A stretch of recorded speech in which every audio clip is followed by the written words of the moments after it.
to the Nerdstalgic podcast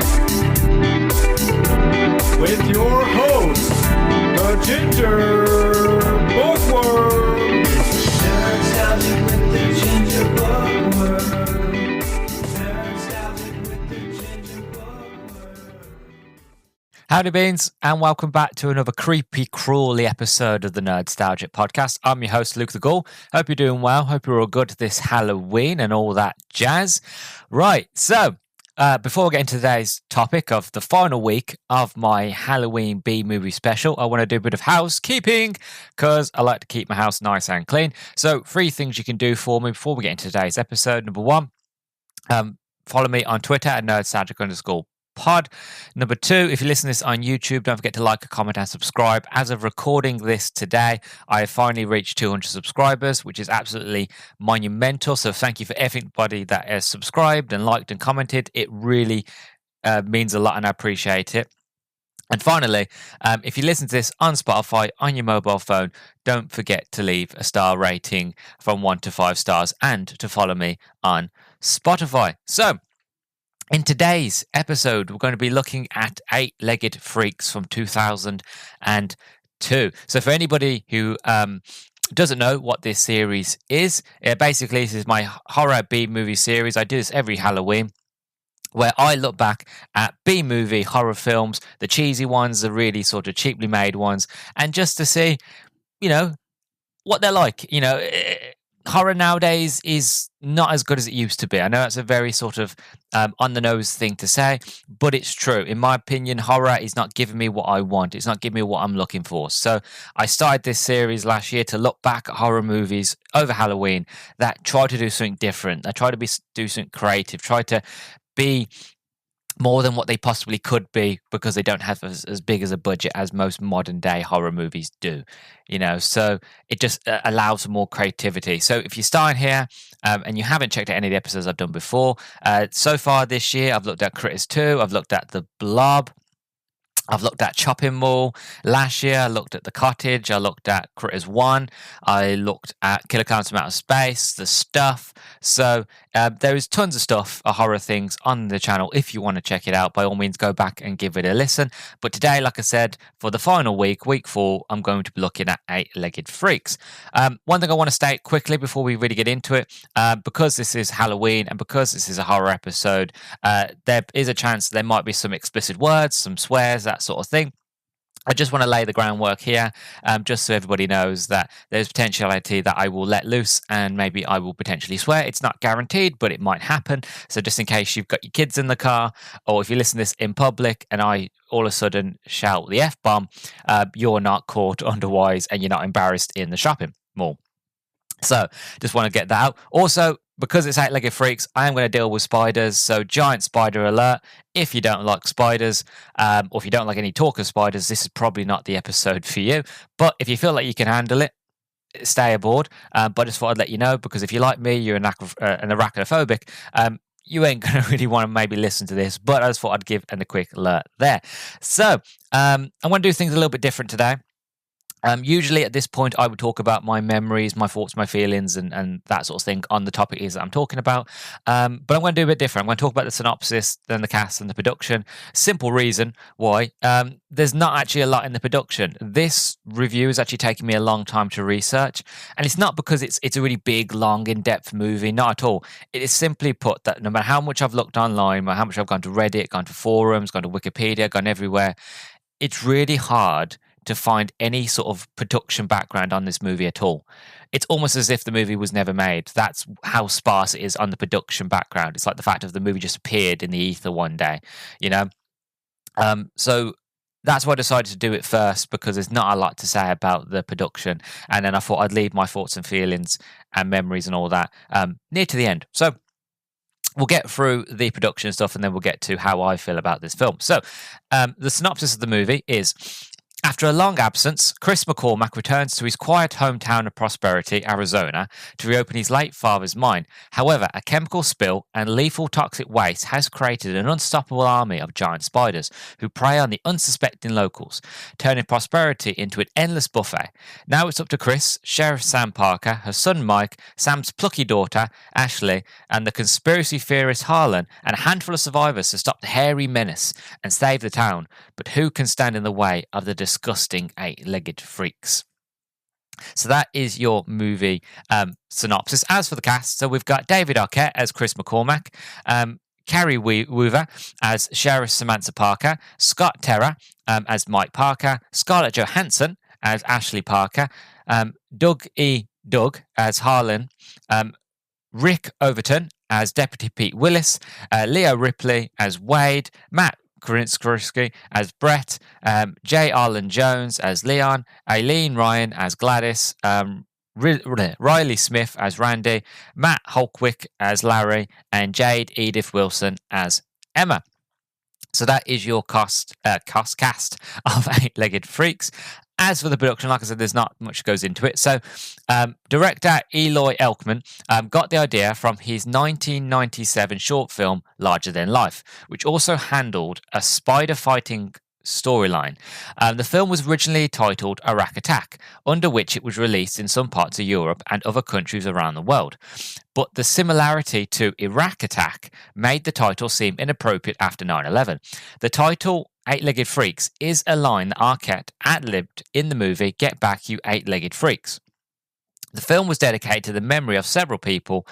Louis Arquette, father of David Arquette, who died in 2001 from heart attack failure, and Don DeVille and Pilar Siwat, the parents of producer Dean DeVille, who died of lung cancer in 2001, respectively. As for filming locations, so Prosperity is a fictional town in Arizona, though the film was actually shot in various locations in the state. The scenes inside Prosperity Mall were actually shot at Manistee Town Center, a closed mall in Gladstone, Arizona. The mall was demolished a year after the shooting was completed and redeveloped. Its demolition was featured in the film as a consequence of the tunnel's methane gas explosion. The scenes in Aunt Gladys' house, in the kitchen, and Gladys' basement were filmed at the Manistee Ranch in Gladstone, directly adjacent to the mall itself. Some of the town scenes were shot in the old copper mining town of Superior in Arizona, and the gas station scene was shot in Black Canyon City in Arizona. As for the spiders that are used in the film, so you've got the jumping spider, the orb weaver spider. I'm not going to pronounce the proper technical names. You got a tarantula, a trapdoor spider, a spitting spider, and tiger wolf spider. So that is what is basically I could find in the production. Not a lot, as I said, but I tried my best for a good 2-3 weeks to find any sort of background information as I could, and this is all I could really scrape together. So yeah, I do apologise there. As for sort of my thoughts, feelings, memories, I remember growing up loving this movie, despite being majorly arachnophobic. As I've gotten older, that has kind of changed a lot. I know it sounds quite weird that, a phobia has kind of mellowed, and it has. When I was younger, I couldn't stand any spiders at all. No matter how small they were, how big they were, I just couldn't stand any sort of spider at all. But as I've gotten older, I don't mind tiny spiders. I don't mind the daddy long legs now. Actually, I actually have a few, as I'm looking around now, I actually have a few daddy long legs in my room in the corners. The reason being is the fact of, as I've grown up, I read a lot of books, as I've kind of stated a lot now. And I basically got to sort of the point where I've like this whole idea of overcoming your fear, sort of handling it straight on, just sort of embracing yourself in your fear and you get over it. The way I did that was the fact of I did a lot of research on spiders. I read a lot of books about spiders. And what I found was the fact of the more that I understood what spiders are and what they do and why they exist, the more that I could appreciate them. And the more that I could appreciate them, I could kind of understand what they're there for. I may not like them, but I'm not as scared as them because I understand that they're there for a purpose. They've got a reason being. So my fear of spiders is not as bad as it was growing up. I still don't like big, hairy, horrible spiders. I couldn't, you couldn't put a tarantula or any spider on me, and I will panic and freak out. like I actually remember when I was looking to go to college, it was between doing ICT and doing animal care. And I was going to do animal care because I wanted to work with animals. And what put me off was the fact of, as I went for the induction day, I remember that the tutor was like, one of the courses is dealing with arachnids. And now obviously there's loads of different types of arachnids, you scorpions and things like that, but as well as obviously spiders. And I was like, well, what does it pertail, And she goes, well, handling them, getting them in and out, cleaning them, that sort of thing. And one of the courses was being able to pick up a spider and handle it and hold it in your hand and that sort of thing. And I was like, no, I can't do it. That was one of the units that you had to do. I was like, no, I can't do it. That really put me off because, like, I will admit this, even though I don't like spiders, there is a beauty in giant spiders. And there is, I know it sounds kind of weird to say, but there is a beauty in spiders in a way, to be honest. And spiders have like a beautiful exoskeleton, like their skeleton's on the outside. So if you was to drop a spider, like a tarantula, it would kill it. And I wouldn't want to do that. Like, I love animals, I do. And knowing, even if I didn't like the animal, knowing that I dropped a spider and killed it, something especially as beautiful as like a tarantula sort of thing, would really not sit well with me. So the idea of like that, and I wouldn't want to drop it, and I wouldn't want to hurt it, and I'd be terrified if I got scared and it bit me, blah blah blah. So in the end, I was just like, no, I can't do it. And I freaked out, and I was like, no. And I ended up doing computing anyway, and I went to university and did game design, and here I am today. So who knows, if I ever did animal care, maybe I wouldn't be here doing the podcast, I'd be doing something else. But it's kind of makes me laugh is the fact that when I was younger, I was really scared of spiders, but I really loved this movie. This movie didn't scare me, it didn't creep me out, it didn't bother me. If anything, the movie Arachnophobia terrified me more than this movie. And I can't figure out why. I find this movie funny. I find this movie silly. It's a joy. It's like a bit of a guilty pleasure. When I was younger, this movie was on all the time. We put it on all the time. Like, we had the DVD. The DVD was like watched that much, it was worn out. Like, you watch it nowadays and it skips and jumps and freezes. That's how worn out the DVD is. And I still actually have it. And my brother, when he was born, he doesn't like spiders either, but he used to watch the movie all the time in bed on his own, and he loves it, and he still watches it now, and he thinks it's a great movie. Still doesn't like spiders like me, but it's a great movie. It's very strange. I can't explain it. That it happened twice. If I had a nickel for every time it happened, I'd have 2 nickels, which isn't a lot, but it's weird that it happened twice. You know what I mean? And it's one of those that you just can't explain. It's just the fact of, I should be terrified of this movie. I just am not. And I think the reason why is the fact of it's done in a comedic, silly way. Like, yes, these are giant spiders, but the CGI isn't like groundbreaking. Like, it's not, like, it's good, but it's not the best in the world. So you can tell that these spiders aren't technically real. And I don't know, maybe it's that fact of, because they're so big and spiders aren't that big in real life, that you can kind of sort of dislodge yourself. It's the fact of, oh, well, you know what, I don't like them, but because spiders aren't big like that, then it's not that scary. I think the one that scares me the most of anything in this movie is the trapdoor spider. The idea of a spider that burrows into the ground and deliberately makes a trapdoor, and that if anything walks on it, it pounces out and pulls it in. That is terrifying. And a giant one of those would be my worst nightmare. And to think, actually, if you go back to before the Jurassic period, I don't know what the period was called, but there's a period, I think it's before the Jurassic period, I think it's the Triassic, or maybe before that. But there used to be a time in the Earth history where they used to have giant fauna, giant mushrooms, giant plants. There was a lot more oxygen in the air, and because of that, like, all the insects were huge, all the plants were huge, and you would have giant spiders and things like that. So, like, back in those days, you would have had like giant hulking spiders, which is absolutely terrifying. If I had a time machine, I wouldn't go back there. I wouldn't even think about it, because I would just die. Like, we all would, to be honest, but I'd just die of, like, if I saw a giant spider, I'd be like, just take me, make it quick, please. But yeah, I feel like you can have that detachment. You can have that moment of like, well, I don't like spiders, but it's not so big. But I do remember growing up loving this movie, and I wanted to focus on it and look into it this year, because it's a cheesy movie. It's a B movie. You know what I mean? And as I did last year, I looked at the classics last year, and then I wrapped everything up with The Cottage, which I still feel like is a movie that not enough people have seen, and it's absolutely fantastic film. And I thought, you know what? I'll do the same this year. I'll look at some classics, some 80s horror, and then I'll look at a sort of a more modern B movie at the end. And I more than likely will do the same next year, because I quite like doing it. I like looking at old things, and I look at sort of newer sort of nostalgia things I remember growing up with. So yeah, so that's all my thoughts and feelings and memories of this film. As always, I'm going to go off now and give it a watch. I'm going to let you all know what I think. More than likely, it will be a nostalgia trip for me, but I'm going to try my best to kind of pull the nostalgia out of myself for a bit and just watch the movie and talk about it for what it is and what I feel. And as it aged, as the CGI gotten better with age, or does it look not as good as I remember it being? I do know they use some practical effects. That's one thing that I couldn't find, but I do know because I had the DVD. And obviously back in the day, before Blu-ray, like when you bought the DVD, you got all the special features and all that. And I do remember watching the special features when I was younger, and they did use some practical effects as well as CGI. So let's see, like if that's aged, if that's got any better. Look at the acting. Scarlett Johansson, young ScarJo. See how she is here, that sort of thing. So I'm going to go off and watch Eight-Legged Freaks. More than likely, I will enjoy it. And then when I'm done, I'm going to come back and let you all know how I feel. So I will see you all in a minute.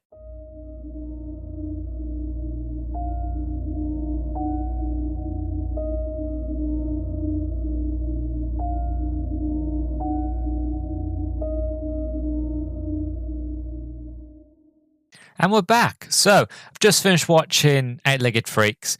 And like my first impressions is that it's still good. I still enjoy it. Admittedly, I will be honest, it still gives me the ick. It still gives me that sensation of something crawling up my arm or up my back. And it's horrible, especially the trapdoor spiders. Out of all the spiders to exist in the world, I think they give me the biggest creep ever.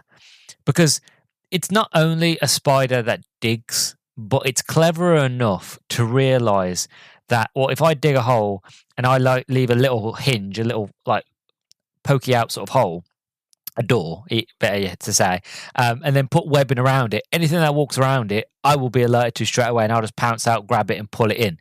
Anything that's smart enough to figure all that out is just no, thank you, no, thank you. And then knowing that spider was big enough in the film where it could pull a person in, no, thank you. I'm not interested.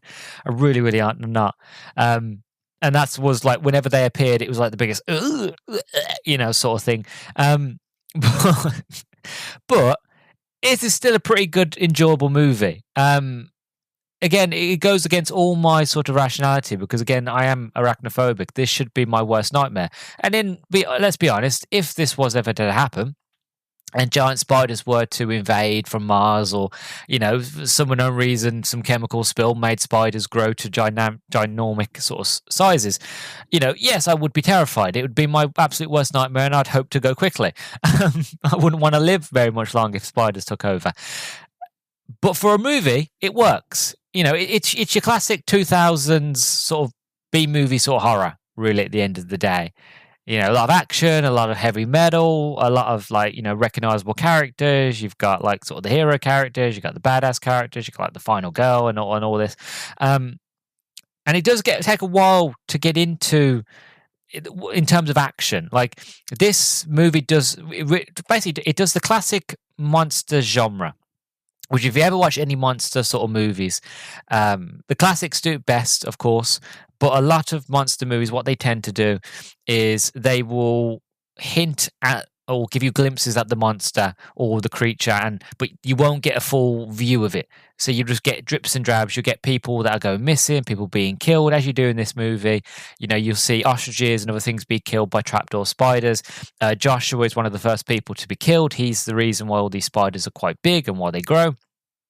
And you have other moments where you've got the cat in the walls, which is a fantastic scene. Like, don't get me wrong, if you're a cat lover, don't watch it because, again, it's going to scar you for life. But it's a great scene where the cat sees something, just the legs, something creeping into the vents. So the cat, being cat, is curious, follows it. As they try to coax the cat out of the vents, the cat is having like a WWE a match with this arachnid, with this spider. Eventually, the cat loses, it gets electrocuted, and I think the spider dies as well, to be honest. But it's a really cool fight, and the CGI is actually pretty good for the time, and even somewhat good for today, even. So animals are dying, people are dying, and it's not until about an hour into the movie, and it is about an hour to 59 minutes, because I checked, until the whole town gets attacked, and that's when you see a lot more people get killed and sort of taken by these spiders to be sort of devoured and cocooned and like trapdoor spider and all that.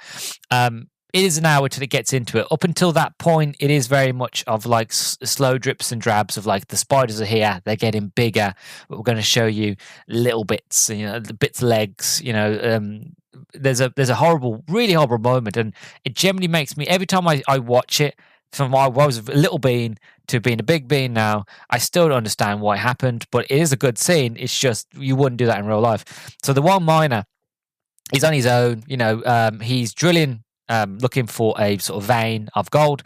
He gets the pressure hose to obviously hose it down to see his progress. There's no pressure, so he follows the hose. And he realizes there's a knot in the hose, like there's like a big bulge. There's a thing that's stopping the water coming through.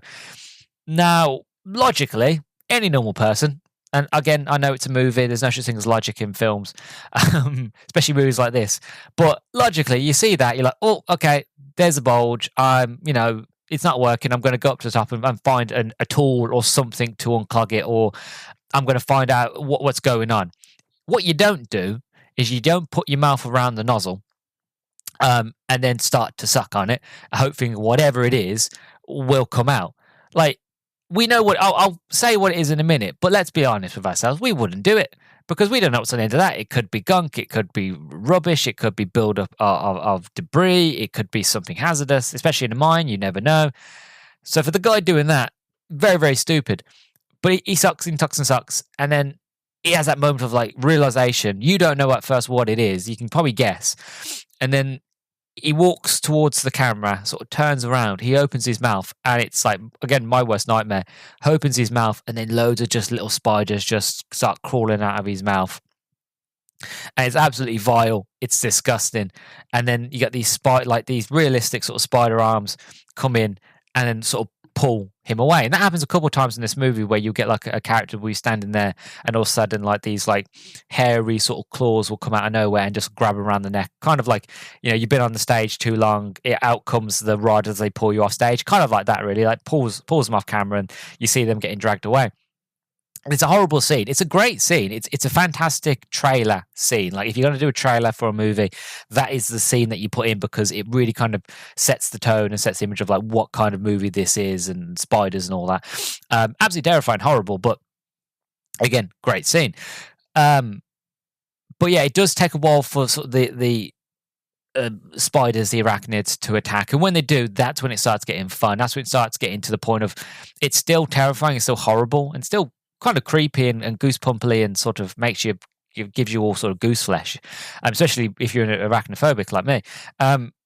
But even so, it's still enjoyable. Like the spiders are big enough where like it's kind of like a comedy act for a lot of them. Like they make noises, and you can tell that they're giggling, and that there's moments where you could probably even say, I'm sure that spider said something. In terms of like it said something that's not entirely English, but I know what that spider meant. Or it's like, oh, that way sort of thing. And no, there's comedy bits and there's terrifying bits. The jumping spiders, and then you've got the big tarantula, sort of big daddy sort of spider, and you got the big orb weaver, sort of horrible, sort of Black Widow looking spider. It was horrible. But I loved it. It gives me the ick. It gives me the creeps. There are many moments where I'm sitting there and going, no, because I'm just feeling like things are crawling on me. But I still enjoy it. I still think it's a pretty fun horror, or B movie horror. Really, it's more of it's a horror if you're arachnophobic. But if you're not, it's more just like a sort of comedy, sort of with like a monster genre sort of slapped on top. Not to say it's bad, but you're not, unless you're terrified of spiders, you're not going to be terrified. You're going to have a good time, but you probably won't be terrified unless, again, you're an arachnophobic, then this is your worst nightmare. I would still say that Arachnophobia, the movie, is a lot more tense, a lot more terrifying. There are a lot more moments of it where you generally get more of an ick and you're like, ooh, sort of moment, because again, that movie, the genres are different. That movie is a lot more suspense, a lot more sort of, using music and using shots and scenes, and like the spiders are only tiny, but you know how deadly they are and how they use smartly, like when the woman goes to turn off a lamp, falls down, gets on her hands. So you never know when the spider's going to attack because it's only tiny. So it could appear anywhere. And I think, if I remember correctly, there's one woman that she was in the shower and it jumped down. I don't think it managed to kill her in that. I think it went down the drain. But still, there are these moments of this suspense where you don't know where the spider's going to attack from. The downside with this movie is because how big the spiders are, you see it coming. So there's not that heightened tension or threat. It's all the fact of there's a spider, get him, that's all. Well, at least I am. I'm quite sick when it comes to things like that in horror movies. I'm like, yeah, get him, kill him. As long as it's not me, I'm fine. But yeah, so my overall sort of first impressions is I really love it and I enjoy it. Yes, it gives me the ick, but it's still a pretty good time. As for the story, it's not going to blow your socks off. It's not Oscar worthy, but again, it doesn't need to be. It's a 2000s movie. There's a love interest. You've got Chris, who he left after knocking out his love interest's husband after he found out that he was cheating. He left town. He jumped ship. He came back because his father died. This character, Chris, is played by David Arquette, by the way. His father's died, so he comes back to kind of reopen the mines and kind of bring prosperity of the town back into kind of prosperity, of lack of better words. And, you've got those, and you've got sort of Dougie Doug playing Carlin, who is kind of the crazy guy, which is kind of funny because as he's talking into the mic, I'm sitting there going, is that what podcasters sound like? Because that's what, before podcasting become a thing, that's what it was. You'd have a radio station, and you'd more than likely probably be on the middle of nowhere or something like that, and you'd be like spurting conspiracy theories or whatever online. And in those days, you probably called a kook, a weirdo, a freak, But nowadays, you're called a podcaster.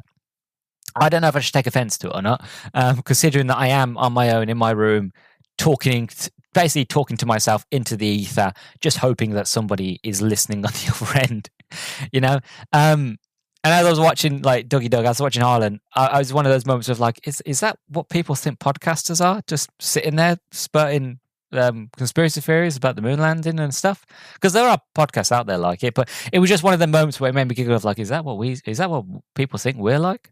But great performance. I'll be honest with you, I can't not help see Dougie Doug and think of Sanka from Cool Runnings. It's because I grew up with it. It was like, it was a movie that we watched all the time. We had it on video, then we got it on DVD, and we watched it on Disney Plus. It's been in my life all my life basically. So I can't help not see Sanka when I see him. But when I see Dougie Doug on the screen, I'm like, why wasn't this guy in more films? This guy is naturally just hilarious. He should be in more films, or he should have been in more films.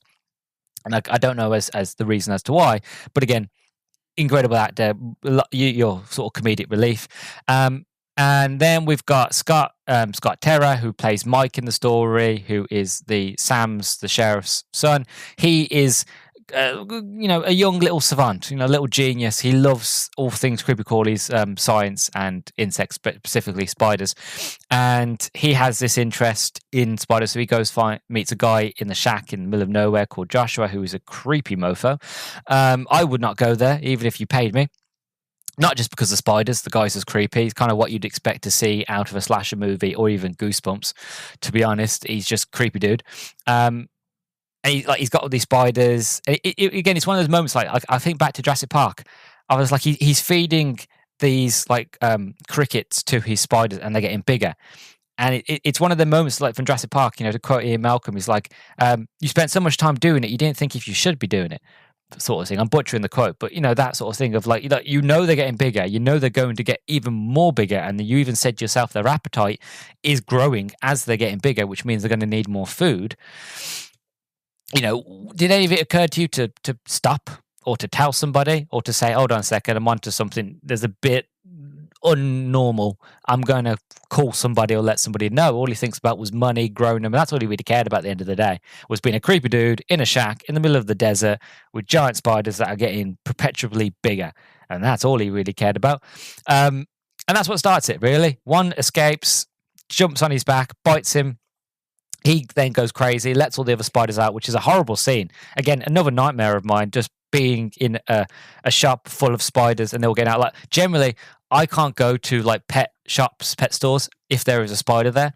Because I've been to many, and like I love lizards, I love reptiles, I love all animals. But if there is a section for spiders, I will not go in that section because I am just terrified that I'm going to go up to the glass and one of them's going to jump at the glass, break through the glass, and jump on me. I know it's a stupid thought, but it's terrifying. Or my look of like someone's accidentally left the lid off, I go have a look, and he jumps in and bites me. Scary. Or crawls on me, and I'm there. No, thank you. And I won't even do it when I go to the zoo. Anytime I go to the zoo and they have like an arachnid section, I will not go to that section. I'll be like, no, thank you. They're beautiful, and they're very majestic creatures. I get it. You know, I understand why we have them, but I just don't want to go over there.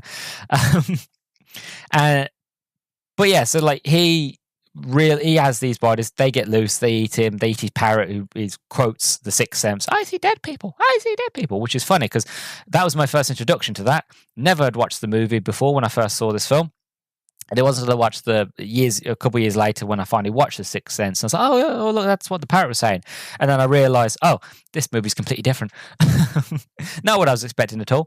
Won't ruin the twist for anybody who hasn't seen The Sixth Sense, but it's a pretty good film. Anyway, moving on, where was I? Oh, yeah, spiders, kills a guy. And it has this moment where you'll have the movie begins with Harlan talking, and the truck comes in, and the nuclear waste, well, not even nuclear waste, just sort of like chemical waste, falls off the truck, goes into the water, and then it goes like. Then in the morning, Joshua gets his crickets, and then he drives off. Then a week later, you have the little kid. He goes to see Josh. And I think then it goes another, then it cuts and it goes another week later. And I'm like, okay, so like 2 weeks, these things have grown to huge size. So going ahead on the story, because obviously I've already mentioned about Chris coming back, setting up his mine again.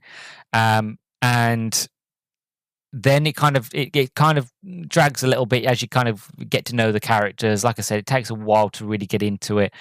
You see, like, again, the cat getting taken away, the emu's getting taken away. You get Chris's aunt, who basically Gladys, who smokes like 20,000 fags a day. It's like there is literally a scene, and you know this is the classic. This is the 2000s, because obviously everybody used to smoke it back in the 90s, 2000s. Nowadays, not so many, but back in those days, everybody did.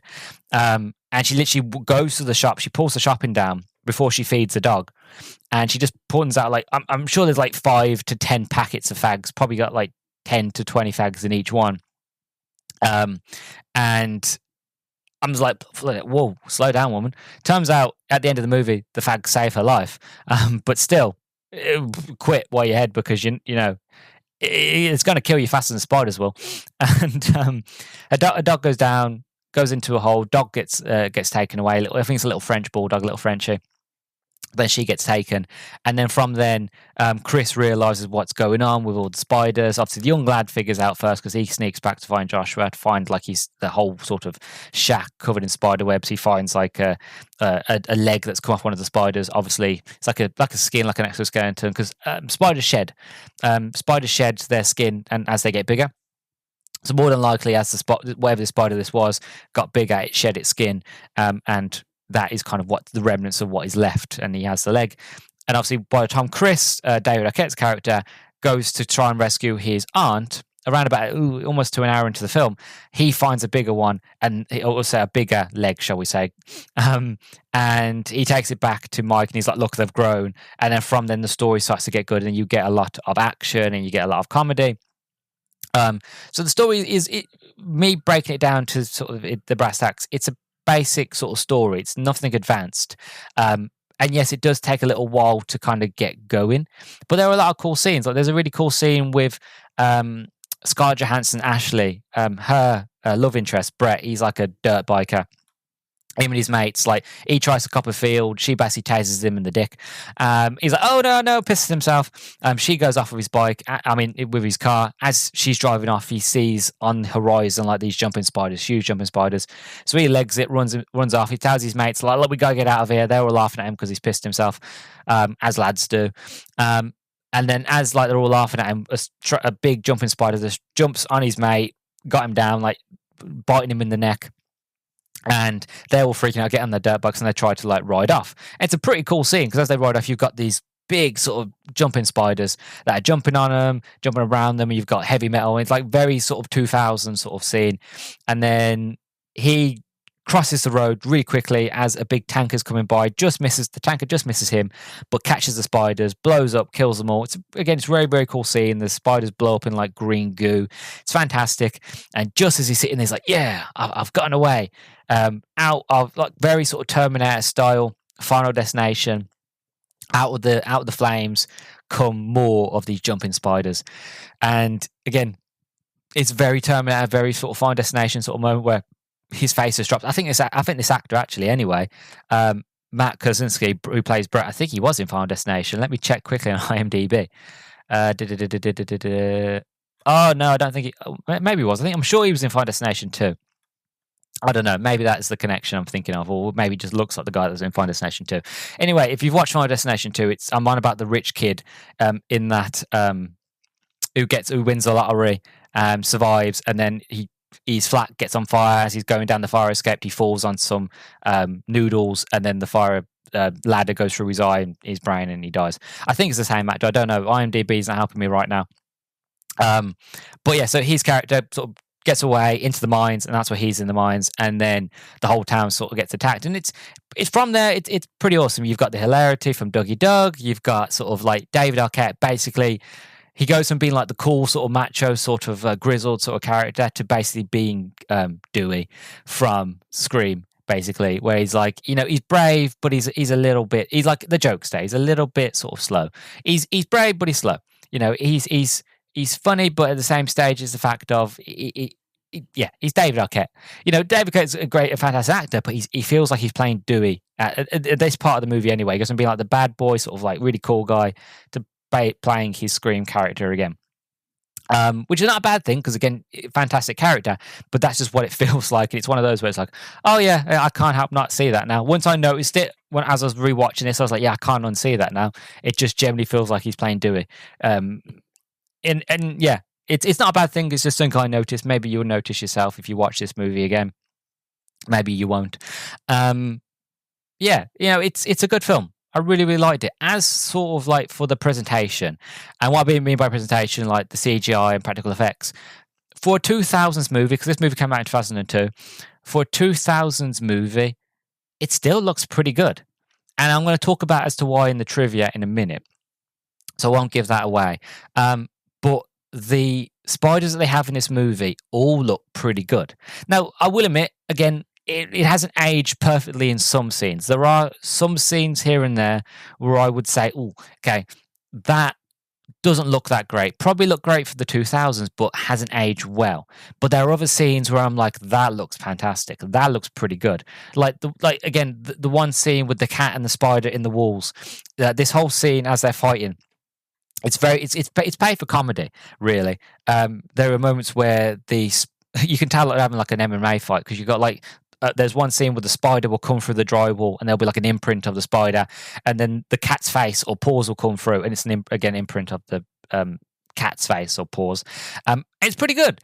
Like, it doesn't look tacky or crap or bad. It looks pretty good. Not great, but it's held up, sort of thing, and it kind of makes that scene a lot more sort of, if anything, sort of intense and interesting, because you're not pulled out by the bad CGI. You're like, oh, that actually looks pretty good.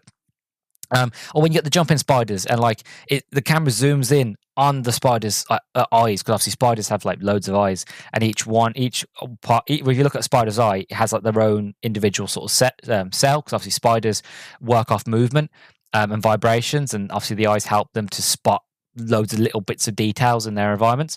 And it's kind of very much like Spider-Man, where I think with Spider-Man 1 or 2, where the camera zooms in on Spider-Man's face. It was very much like that, where he zooms in on the eyes, and in the eyes you can see the spider sort of honing in on these dirt bikers just before they jump. And there are really cool moments, and like they use practical effects as well.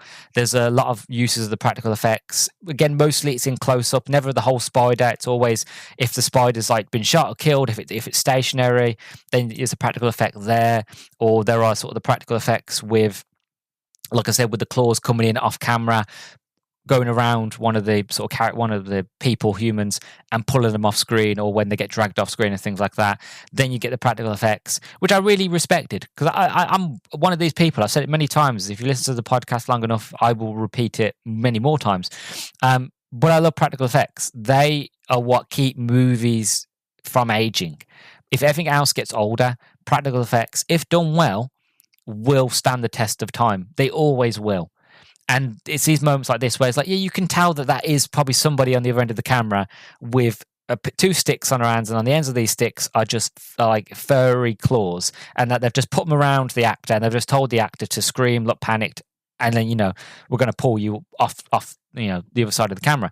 Yeah, you can tell that, really. But in the moment, you're like, yeah, okay, that's some spiders put their big mandible horrible things around the character and it's pulled them off screen. It's terrifying. Again, you watch this in the early 2000s when I was younger. I didn't know what was going on really in terms of background cinema sort of movie magic. As far as I'm concerned, that was like a giant spider pulling them off screen, and it works and it looks good.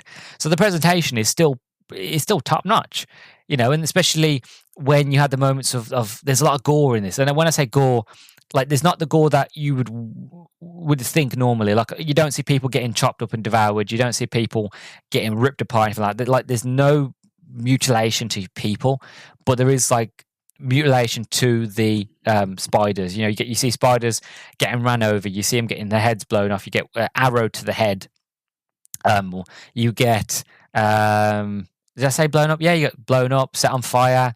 They crushed. One spider, which is quite funny, gets attached to a back of a car, and it's like a running joke. As the car comes around, you see it gets attached, and the car drives off. He's like, "Oh, ow, ow!" And the spider's going out, and then the next scene, the guy's driving down the main street, and the spider's still attached. Go, "Oh, ow, ow!" Getting dragged and run over, shot and blown up, and there's a lot of blood and green goo and all that, and it works and it's fantastic and it's funny. Also like when the characters are getting webbed up, they're all actually are in like webbing, and like when you get the moments with the cocoons as well. I think that's probably the gruesomest part of the film really, is when you see the cocoons and like Chris, David Arquette's character, pulls the webbing, and you see the humans that have just been sucked dry and they look like the mummy. They are just they look juicy, but they're very dry and sunken in and very sort of like they've aged a million years sort of thing. Mummified is the word I'm looking for. That's probably like the most sort of in terms of gore and creep sort of presentation, but the rest is kind of like you just see people get jumped on top of and like bitten, and you just assume that they've been eaten. You never ever get to see it, but the presentation still works. There is still that believability that these spiders are huge and dangerous, and that they're intelligent, and that they are a threat, and that they look scary, and the detail as well. You can tell that each spider looks different. You can tell it's not just sort of your, what's the word I'm looking for? Sort of stereotypical idea of a spider. 8 legs, big sort of abdomen, tiny body, loads of eyes, big sort of teeth, that sort of like fangs. Like each spider looks like their inherent sort of smaller counterpart. You get the the tarantula looks like the tarantula, the orb weaver looks like the orb weaver, the jumping spider looks like the jumping spider. So a lot of time and effort has been put into the presentation to make to give each spider personality, but also to look as to what they're looking at. And for that, it works perfectly. As for my overall thoughts, like I said, I really enjoy it. It's still a fantastic watch, and it's still a film that, yes, it still gives me the heebie-jeebies and gives me a bit of a creep factor, but it's still a movie I'd happily sit down and watch. And I've actually probably watched this movie more than I've seen Arachnophobia. Both, again, I quote them both because, again, they both deal with spiders. Obviously, as I mentioned, both movies are incredibly different in tone and in production and what the story is about in either of them. Because I think the last sort of spiders is like focus sort of horror movie that I ever watched. I think it was a 3D movie called Spiders, from like 2010s. I can't remember it. And if I remember for that story, basically I think it was a Soyuz capsule, and the Russians had sent some spiders up to this capsule to do experiments, which they have done in real life. If you actually look into, you go into Google and type in spider experiments in space, you'll actually see on the International Space Station that they've sent spiders upstairs just to kind of see as to what they would be like. And if I remember correctly, there was some disorientation, but as soon as the spiders started to get used to being in zero gravity, they were making a lot more complex sort of structures in terms of webbing than they were able to do in a gravity environment like Earth. And there's been loads of experiments on it, but again, I'm not here to talk about that. That's something completely different. What that movie was about, though, was that the Russians basically were trying to do spider experiments. I think they found some sort of alien DNA or something like that on a meteorite or something. They captured it, obviously impregnated the sort of spiders with it. It gives up these spiders like alien DNA. Of course, the spiders got bigger, overrun. Then this Soyuz capsule falls out of orbit, lands in New York, and then from New York, then they get into sort of the sewer system and into the metro, into the subway, and then from there they get bigger and kill everybody. It's a very cheap B movie, probably even a C movie sort of film. It's not bad, from what I remember. It's not a terrible movie, but again, it was a blockbuster rental. It was one of those where it's like not one that you buy, but you'll rent it. Like, oh, we're having a movie night, that sort of thing. So that is the last sort of spider-centric sort of movie that I ever watched. It's not up there with Eight-Legged Freaks or Arachnophobia. I would much rather watch either of those. But I think that's probably the last one I've ever seen. Yeah, by the think of it, yeah, that's probably the last one. But going back to this movie, it is great. It is worth a rewatch. It's not going to blow your socks off, but as I said with all the other sort of films I've looked at this Halloween, with a lot of them, some of them are going to be sort of pre-drinks, are going to be like what you'd put on to get you in the mood for the big finale, for the big movies like Friday the 13th, Insidious, Conjuring, I'm trying to Dead Silence, that sort of thing. These horrifying sort of movies that really sort of are the movies the big ones that you'd watch. And then you have sort of films like Critters, and you've got Eight-Legged Freaks and stuff like that. These are the films that are the pre-drinks, or to get you in the mood. So it might not blow you away, but it's definitely a film to kind of, if you want to get into that creepy sort of spooky sort of, not even spooky, but that's that creepy sort of tense feeling, especially if you're arachnophobic.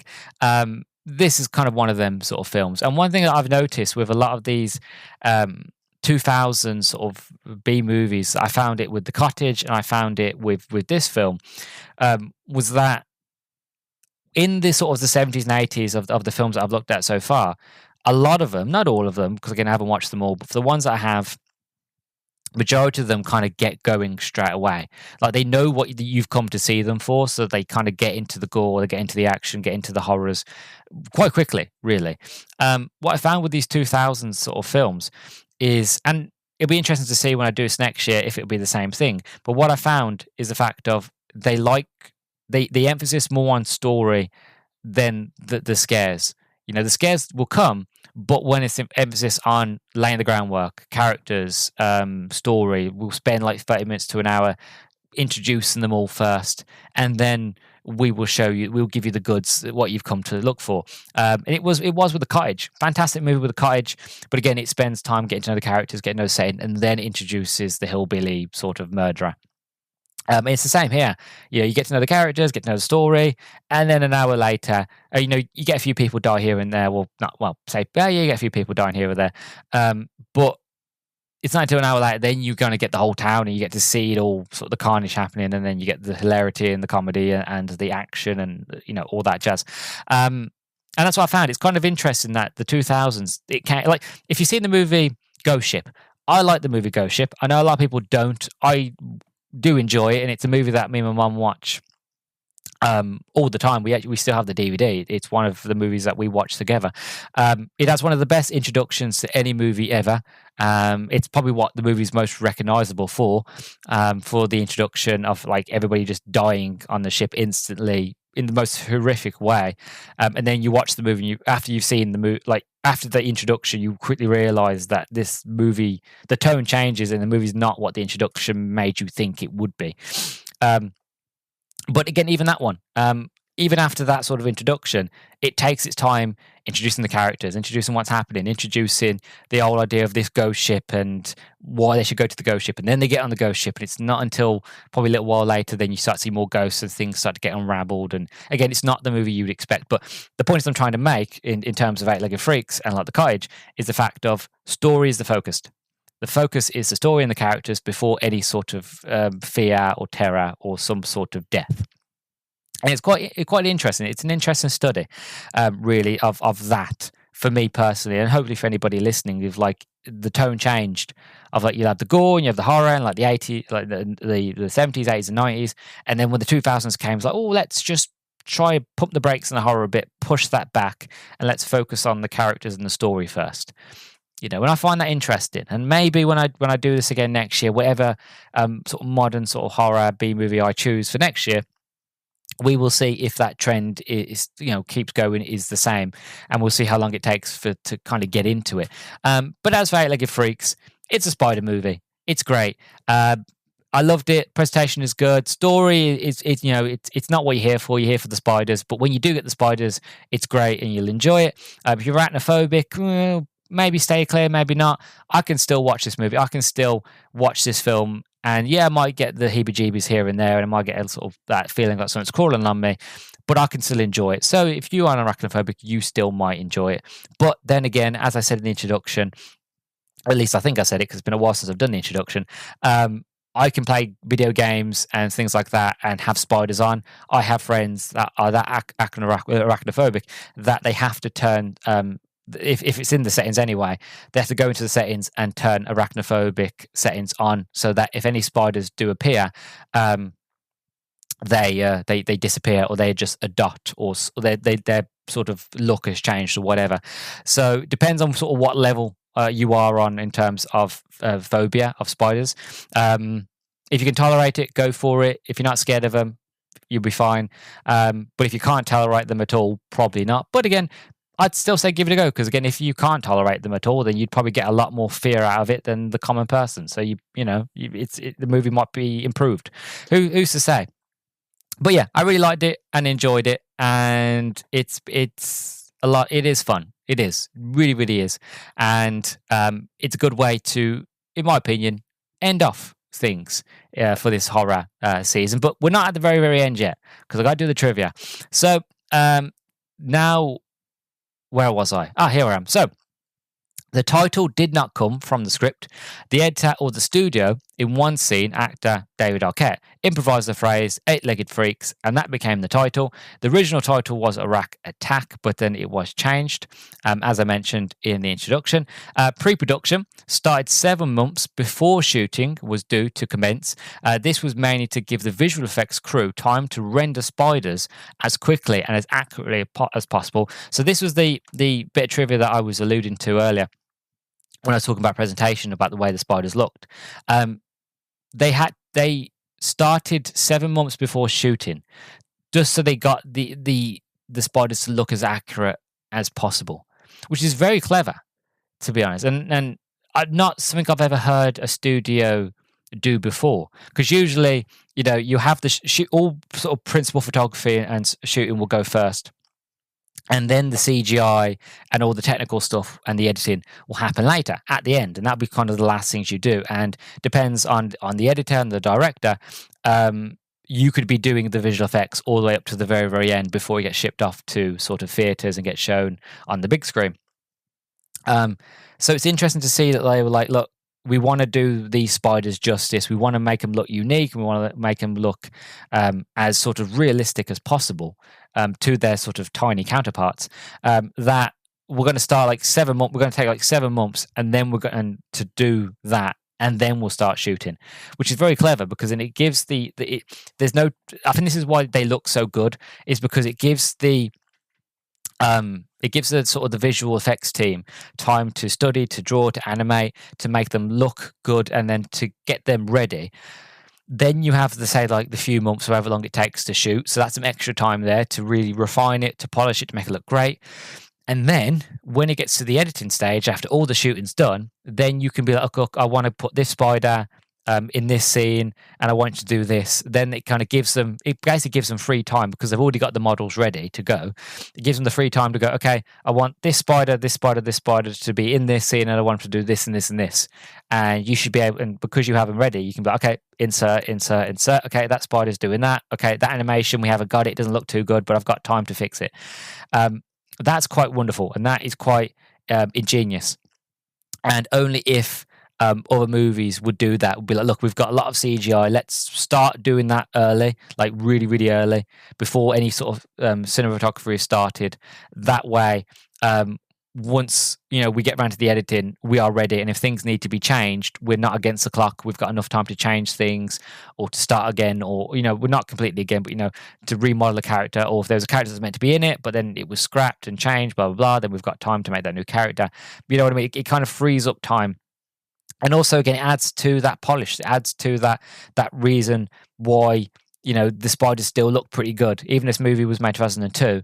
In 2024, the spiders still look good. Not every scene, but you still watch it and you're not pulled out of it. You're like, that still looks like a freaky spider. It still looks like a spider that's been expanded. Making bigger, grown, engorged, whatever you want to call it. That's still a huge spider, and it's still somewhat realistic. You're not pulled out of it by the bad CGI and go, oh god, that looks terrible. I'm not terrified of that because it doesn't look real. Like, no, it looks real. The hairs are real, and especially when you get like the tarantulas, how big they are as well. You're like, horrible. So this movie was shot over a period of 40 days, and then the spider that bites Joshua in a pink toe tarantula is from South America. So there's not a lot of trivia that I could find about this. Really, the most interesting one was the pre-production one that I could find. As I mentioned in the introduction, it's really hard to find any information on this movie in terms of the production. And I found that one after I did the introduction. I was just like, yeah, I'm going to save that. I'm going to use that for the trivia. But that is all she wrote. That's all I have to say about Eight-Legged Freaks. To be honest, in total, I've been talking not in totally now, but all in all, this podcast is getting up to about 56 minutes as of now. So I'm going to start wrapping things up. But thank you very much for joining me. It's an absolute pleasure and honor to not just to be talking to you and to have people listening, but just to try to share my love of Halloween and to be able to do spooky season again. I think this is my second year properly doing a spooky season, and it's absolutely fantastic. And I want to say thank you to everybody who's listened throughout the week.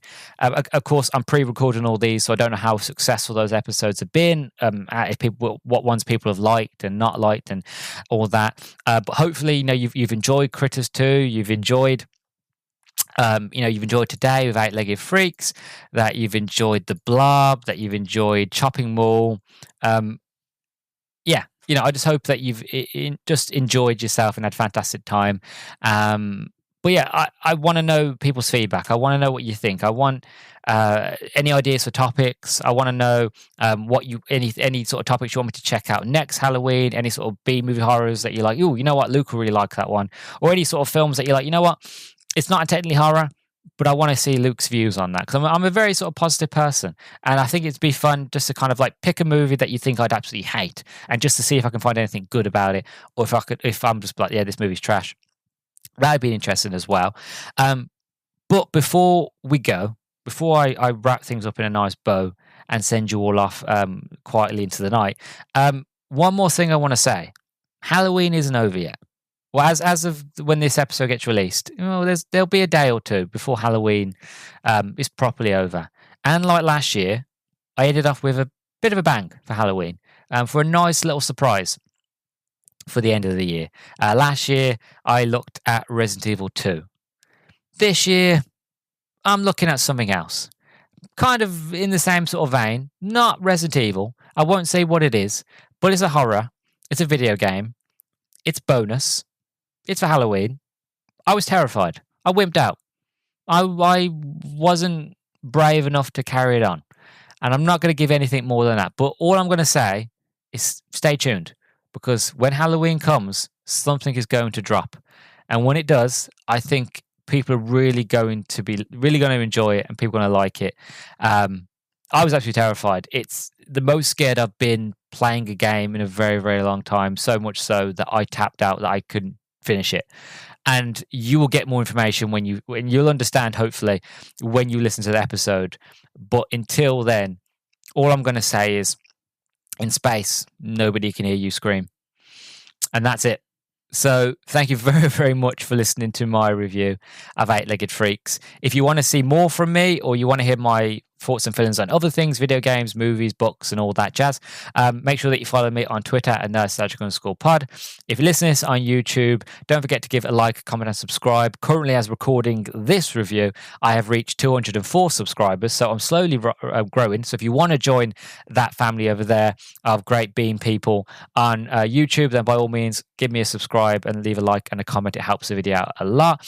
And if you listen to this on Spotify, on your mobile phone, please do think about giving me a 5-star rating, or even a 4 or 2 or a 1 or even a 3, whatever you feel like is fair.